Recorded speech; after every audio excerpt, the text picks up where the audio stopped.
طبعا الهدف الأول والرئيس هو قراءتها بشكل صحيح، يعني هي من أحكام اللغة العربية. بدي أقرأ همزة الوصل، بدي أقرأها صحيح. إذا نقطتين مهمتين يعني همزة الوصل. الأولى إنه أعرف أمتى بتكون مضمومة وأمتى بتكون مفتوحة وأمتى بتكون مكسورة. هيدي بالمرحلة الأولى، يعني كيف بدي أقرأها ضمي ولا فتحة ولا كسرة. هذه همزة الوصل، لأنه بالأساس هي ما عليها حركة. همزة الوصل بتتحرك حسب الكلمة.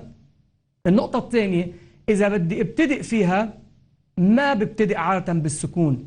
يعني رح أعطي مثل سريع للتوضيح. ما بقول الذين أنعمت عليهم، خطأ.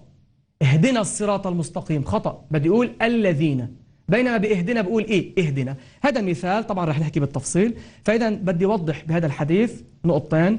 النقطة الأولى عن همزة الوصل، كيف بنقرأها مفتوحة مضمومة مكسورة. النقطة الأولى. النقطة الثانية إني بدي بلش فيها بالمتحرك وليس بالساكن. همزة الوصل بترسم على شكل ألف، لكن طبعا بدنا نلتفت إنه عادة باللغة العربية نحن عندما بنكتب مش كتير بنلتزم بالرموز. يعني مثلا ما بنحط همزة فوق الكلمة مثلا على سبيل المثال. على كل حال همزة الوصل بده ينحط فوق منها حرف صاد صغير، هكذا تكتب همزة الوصل.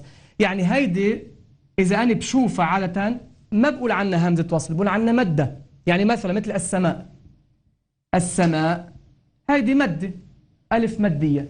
فإذا بس بدي أكتب همزة الوصل بدي أحط فوق منها حرف الصاد. همزة الوصل عادة تدخل على نوعين من الكلمة. الكلمة باللغة العربية هي 3 أنواع: اسم وفعل وحرف. اسم مثل عباس، اسم علم، واسم شيء طاولة مثلا.